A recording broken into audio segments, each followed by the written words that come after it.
Welcome to the Steve Reeve Podcast with the best moments from the past week and a few things that didn't make it to air. Powered by Coldwell Banker Ford McMurray. We love YMM.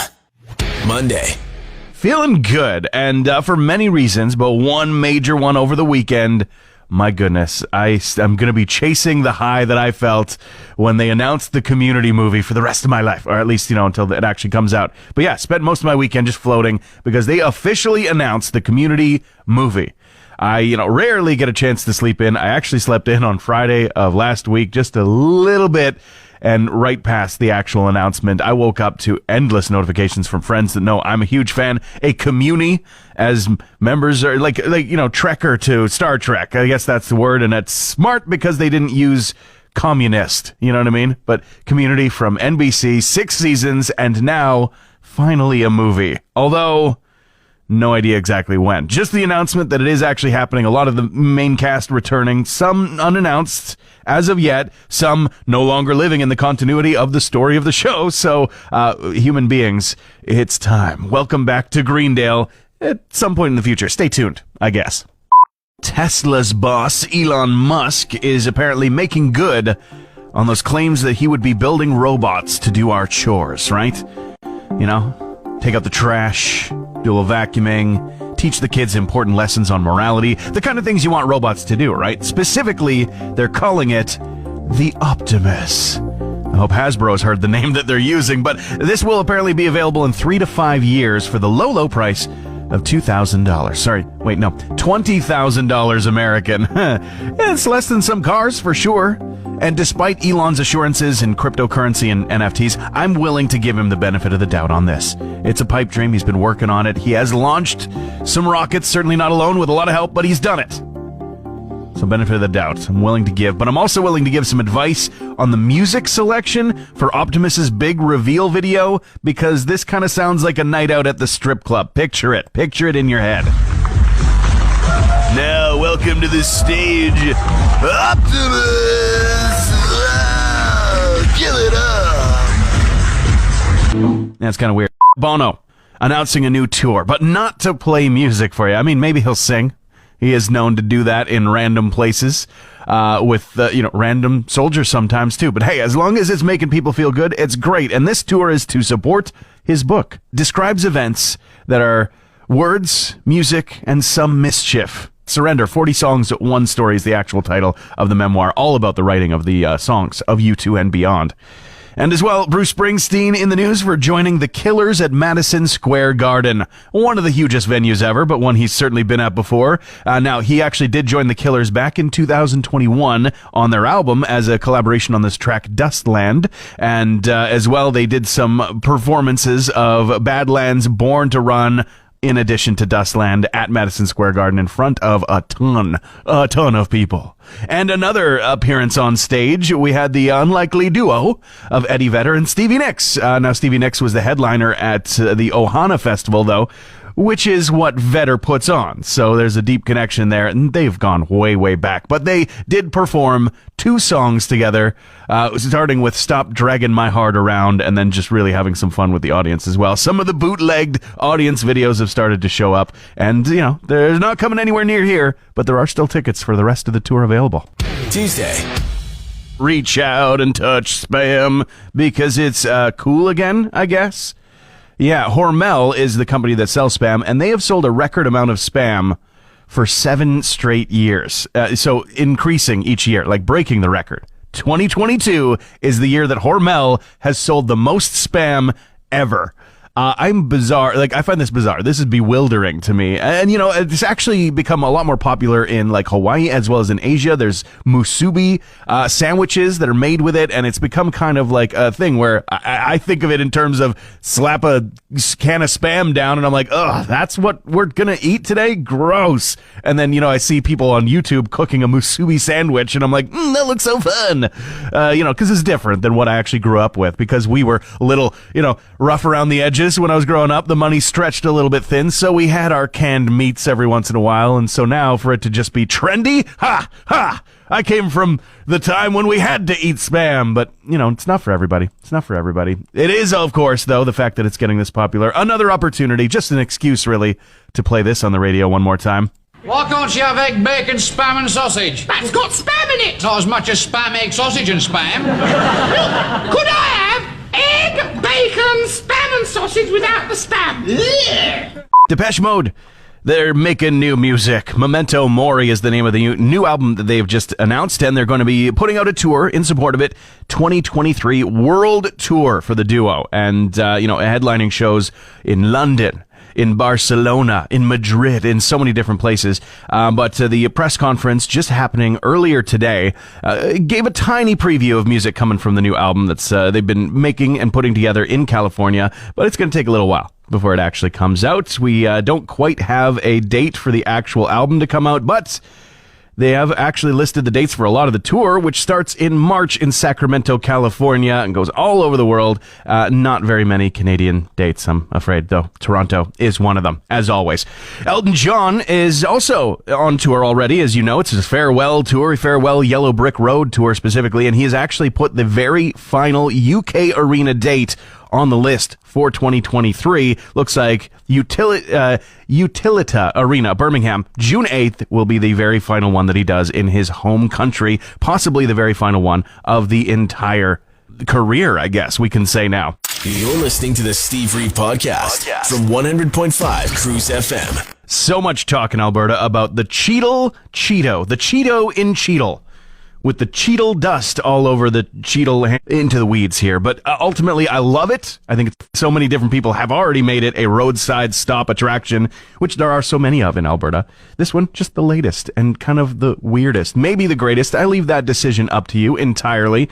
But I do think that maybe, we need to add a little function to this form when it comes to these giant roadside attractions. And if we're going to be going with the theme of snacks, I got the perfect idea. A wind turbine that looks like sour cream and onion potato chips. Not the ruffled, the straight up the best kind, right? Position them in the right way. It's going to catch that wind, generate electricity, pumping into the grid, helping the environment. You're going to be provoked into maybe ruining your diet for sure, but also you're going to be providing more opportunities for roadside attractions and for a little bit of tourism. That's fantastic. Albertans visiting Albertans in the name of giant foodstuffs on the side of the highway. I'm here for it. Joining me here in studio to talk about a very, very fun event for the whole family coming up this weekend, the Harvest Festival with Erica with the Heritage Society. How are you doing this morning? Doing great. Thanks so much for having me. Quite a beautiful day. I think this weekend is going to be kind of following suit, so that's perfect for it. Harvest Festival is going on. Broad strokes, what's happening? Harvest Festival down at the Village. Everything you can possibly think of for fall that you want. It's your opportunity to get your nice fall family photos, all kinds of photo ops. We have lots and lots of games for the kids to play. We have a hot beverage station. Thanks to Paige and our friends at Coldwell Banker, you'll be able to walk around and have some pumpkin spice coffee, some hot apple cider with cinnamon sticks, and hot chocolate. A little drool there. Sorry. It sounds amazing. I love the food, of course. Any new season, I'm like, the food's the best part. Like you said, it's a really fully experience. I mean, you can take in the beautiful Heritage Village, and at fall time, it's so beautiful. Lots and lots of selfies. Get your kids in the pumpkin patch, because we'll have a pumpkin patch. We'll have Emily. Gail will be on site, so she'll be taking photos and printing them off right there for like $5. Yeah. So I don't imagine you could get an Emily Gail photo for $5 anywhere else. Not usually, right? You get the whole Right? session, and if you've ever seen her work, amazing. So you're in good hands. We just really wanted to make sure that people didn't have to leave town to experience that. Yeah. Actually, it was the girl gang. Somebody posted, I don't know why we couldn't do stuff like that here in Fort McMurray. And I sent it over to Cass and Nat and said, can we do this? And they were like, we can do this. We would love to. Yeah. There's people who would love to do this, not just to put it on, but also to take part. And if that's you, your whole family can go for $15 if you buy your tickets ahead of time, right? Right. So we are selling the tickets through the Mac calendar. So you can just go onto the Mac calendar, select the 8th or the 9th, purchase your ticket, $15. And that includes 2 adults and your kids. It's not 2 adults and 2 kids. It's if you have 4 kids, it includes your kids. You're right. Yeah. Bring the whole family. And that includes everything that is inside the gates other than what you might want to buy from the vendors, the local businesses that are coming. Right. It'll include like the cookie decorating with Evermore. It'll include your hot chocolate or your drinks and stuff. Emily's photos will be $5. We'll have lots of local vendors inside of the barn, so you can purchase stuff from them. And then we also have a pumpkin patch where you can purchase pumpkins. Yeah, amazing. So, I mean, it's honestly super affordable, but bring a little extra cash to have fun with the extra stuff that's going on there. Do we miss anything? Is there anything else? We'll have the Salvation Army there with their food truck. So if you're hungry, you can get hamburgers and hot dogs by donation from those guys. We'll have a hay maze, which will be fun. Amazing. Yeah, the more I hear about it, the more fun this sounds. So $15 ahead of time for the whole family, or $20 at the door, right? $20 at the door. At the gates. Yep. So cool. This weekend, Harvest Fest at Heritage Village. Thank you so much, Erica. Thank you. Wednesday, it's chilly today. We're getting things started, and oh boy, on the way in addition to just making sure that windshield was clear and having to actually think about that for the first time in a long time, the Taiga Nova fart cloud is in full effect. Let me give you the heads up this morning. I was expecting more of that smoky smell from last night, and there is going to be more of that through the day today, but nope. Butts instead. Absolutely smells like butts, just in that small little area. But the good news is, if you're carpooling or on the bus and you need to let one rip for your own bodily comfort, this is your time, man. Just wait until the prime moment, and then you can blame it on the area. Be like, oh boy, yeah, oh gosh, it was rough back there. Don't worry. Fresh air all the way to site or wherever you're going this morning beyond that. But, it's going to hit you. I guarantee you. Especially if you've got the heater going and the air blasting in there. Velma of the Scooby-Doo fame is a lesbian now, I guess confirmed. I mean, you know what? There was always something going on when it came to splitting up and the way things would get paired up, making people think that maybe there was a bit of a triangle of love between Fred and Daphne and Velma. Scenes like this. We'll split up. I'll take the girls this way. Yeah, I know, and Scooby and me'll go the other way. But it's in a brand new movie that's available actually on Amazon Prime right now. Trick or Treat Scooby-Doo, the new animation style and everything, where they actually confirm it. In fact, Velma gets very, very much flustered by seeing a new character in this story named Coco Diablo. It sounds like this. And as promised, here are your Scooby snacks.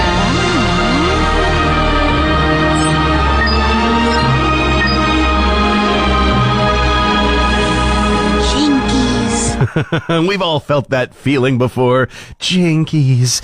Back in 2020, actually, James Gunn, who was the director of the Scooby-Doo movies from like 10 years back, he said that he tried vehemently to actually make Velma a canon lesbian in those live-action movies, but the studio kept watering it down, and the course has been corrected now. Yes, that's right. People are reacting to Velma now being a lesbian, when I've got to tell you, she always was. Sad news, of course, you probably read yesterday. If you are a fan of country music whatsoever, a legend in music world in general, Loretta Lynn has passed away, unfortunately, and has been remembered by a great many. Of course, Dolly Parton got onto the internet to give a huge tribute. Jack White gave a great tribute as well, calling her the greatest female singer-songwriter of the 20th century. He actually produced her 2004 album Van Leer Rose and called her a brilliant genius back in the day.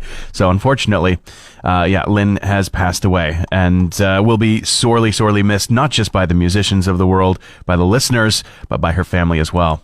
And we also have some bad news from Rage Against the Machine, who are canceling their North America tour for 2023 in general. There was a note put online yesterday from Zach De La Roche saying, "It's almost 3 months since Chicago, and I still look at my leg in disbelief. 2 years of waiting through the pandemic, hoping we would have an opening to be a band again and continue the work we started 30 some odd years ago, rehearsing, training, reconciling, working our way back to form.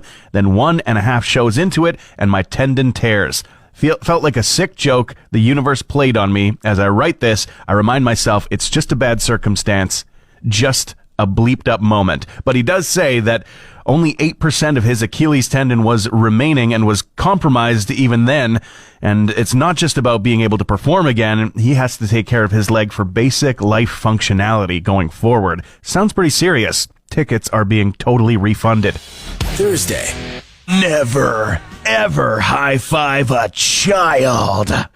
It's the Steve Reeve Show here with you. Yeah, this is cold, for sure. What kind of ridiculous dinosaur, no eye contact, kids should be seen, not heard crap is this? I'm sure you've seen about it, and I know it was written just to provoke a reaction. So here's my reaction. Many have been having a hearty laugh reading ideas from this apparent parental columnist, John Rosemond, like, and this is, I quote, "I will not slap the upraised palm of a person who is not my peer. And a peer is someone over age 21, emancipated, employed, and paying their own way. I'll give you 3 guesses how old this dude is, right? And I'll also give you what this unfounded fountain of cringe will not be getting from me. The crispest and highest of 5s. Because John, I reserve that for my peers, not crusty lizard people. High five your stupid kids, man. I'm sorry. They're not stupid. I'm just worked up. There is a machete-wielding plant in the world now. I'm not joking. This is a real thing. Who's chopping who, huh? I'm getting flashbacks to the holiday horror short Treevenge. But this, in reality, is the creation of an artist who has previously made a plant-controlled drone, a housefly-controlled gun, and somehow a cloud-controlled piano. Or, I guess, cloud-played piano. And they're all kind of perfectly fascinating to see in action. But the bottom line, all I can think about when I read about this machete-wielding plant is, can this chop my vegetables? You know, can I make this work for me? Whip up a garden salad for the table? I don't know if that's like a really dark and twisted thought, or if it's just purely practical thinking, right? Plant-on-plant violence. Hey Alexa, play the Steve Reeve podcast. Iron Maiden leads us off because they're going on tour again. Yeah, a 2023 UK and Europe tour, unfortunately, though it might expand to become more of a world tour, but it's the Future Past tour, featuring some songs from the most recent album, Senjutsu, but also they're going to be taking it back in time with their Somewhere in Time album and the tour that supported it from 1986. Little old, little new. Korn's Jonathan Davis has put out a new pet brand called Freak on a Leash. Of course, you would have to, right? He calls it an homage to the horror and rock music we love, with a series of different products that are now available for your pet. Designed exclusively by him, containing all custom products made with high-quality gunmetal hardware, leather, nylon, and plushies that will set your pet apart from the pack. Some of the stuff is actually kind of cool, too. And David Bowie, though no longer with us, the legacy can be felt. There is absolutely evidence to suggest that there is a lot of names that are going in David Bowie's direction now as a tribute. A lot of kids being named Ziggy, especially in the UK. Girls and boys, and then also a lot of Bowies and a few others from his repertoire. No Spiders from Mars just yet, but, matter of time. Friday. Your dish is on my list. I said your dish is on my list. It's Thanksgiving time. You get it? I get so excited for the meal this weekend, though. I get full on Uncle Phil with it, you know? Oh my God. Turkey. With pillowy mounds of mashed potatoes. Butter-drenched dressing. Tiny onions. Swimming in a sea of cream sauce. Oh, yeah. But hey, sincerely, if anyone is like footing the bill for Thanksgiving groceries this weekend, you better be giving your thanks. Food's expensive as heck these days. So we usually do a gathering with friends who are far from family here in town, and we're calling it Thanksbringing this year, as in, what are you bringing? So I don't double up. Thanks. Potluck style, right? Doesn't dent the bank account balance too bad. Honestly, I'm so excited. Oh my God. Turkey. The Rock and Roll Hall of Fame in Nashville is going to be offering some classic iconography, some artifacts of rock history to the Ryman Auditorium for a special exhibit that's going to be opening in November. Memorabilia from Presley, from Roger Daltrey, Joni Mitchell, and also Joan Jett's red bra, and famously Taylor Hawkins' Rush outfit are going to be all on display. Hopefully there's kind of like a virtual exhibit for those of us, most of us, who can't make it down for the showing. Joey Ramone's estate has been selling the late singer's publishing rights. At least they've been, shopping around and have reached a €9 million, over $10 million price tag on that. Songwriting credits to so many songs, which means royalties from Judy Is a Punk, I Want to Be Sedated, and so many more. And also Iggy Pop in the news because of a brand new cover of a Leonard Cohen song, the song You Want It Darker. There's a new album that Iggy's putting out, a tribute album called Here It Is, and he's released this first atmospheric cover.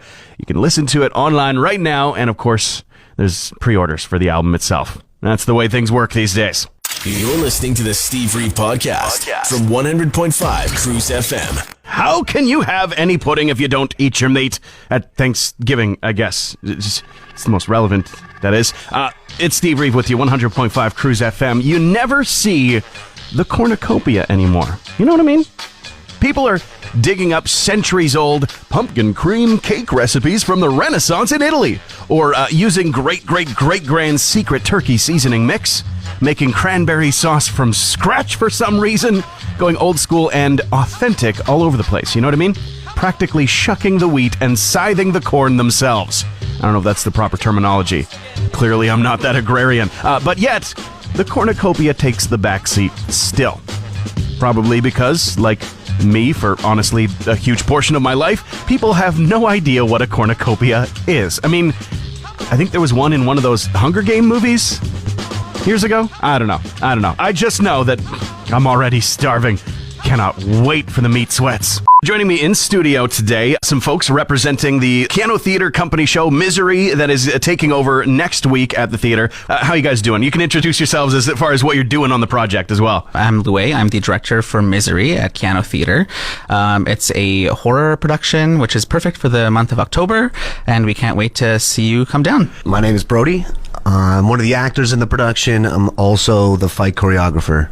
So taking care of the intense scenes, right? I mean, anybody who has seen the movie or read the book from Stephen King, or, you know, the story beyond that, knows there's some intense stuff going on in there. And I cannot wait to see this on stage.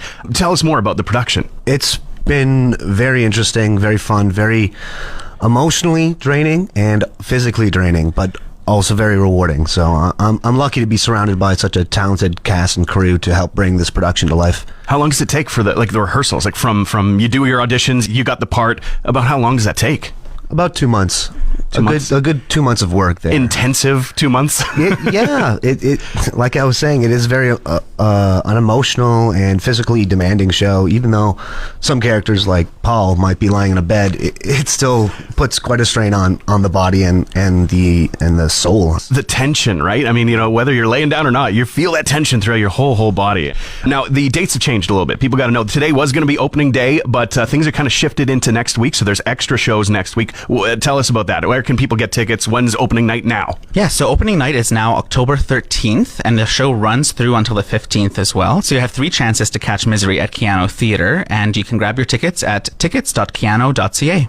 For sure. And as well, I mean, at the door as well. If you happen to be on a whim, you want to go check out the show. As long as there's space for you, you can do that. I've been a big fan of Stephen King for a long time, and this is a really interesting story that's being told. If you could narrow it down, pinpoint one particular thing without giving away too much, without spoilers or anything, that people are going to be wowed by for this show, what would it be? I would definitely say the special effects. So this show has got a lot of projections, sound, and kind of like pyrotechnics. So we've got fog machines, you know, all the kind of things that you would want from a thriller like this, we are throwing onto the stage, so the audience will have a great show to watch. You'll be able to feel it, yeah. What about on the actor side of things? It is about a performance for me and the relationship between the two main characters. It's a very intimate piece, and hopefully we pulled it off for you guys. Oh, don't be so bashful. I'm sure it's going to be fantastic. For people who don't know, the plays put on by the Keanu Theater Company, I mean, we're talking our neighbors that are up on stage, right? Volunteers, and they're there, maybe learning or maybe with lots of experience, and then with professional backing at Keanu Theater, right? The actual staff there. Yeah, that's one of my favorite things about Keanu Theater, actually, is the fact that they're semi-professional really hones in on helping people explore their theatrical side in town. What they do is they bring in professionals from outside of the community. In this case, I live here, so the director is in town, but we do have designers coming in from out of town and things like that who work with volunteer actors who are local, as well as volunteer crew and things like that. And not to mention the full-time staff right here at home, your neighbors also who work there at Keanu Theater Company and the Arts Center. It is a local project done by locals for locals. Tickets.keanu.ca is where you grab your tickets. Again, I'm making sure I've got it right. October 13th, Lucky 13th is now opening night. That's right, October 13th through to the 15th. Misery at Keanu Theater. I cannot wait to go and check it out. I got my tickets too. Thanks, guys. Thank you, Steve. Transmission over. Want more Steve? New podcast episodes happen every Friday, or just tune into the Steve Reeve Show. Weekday mornings starting at 5:30 a.m. on 100.5 Cruise FM.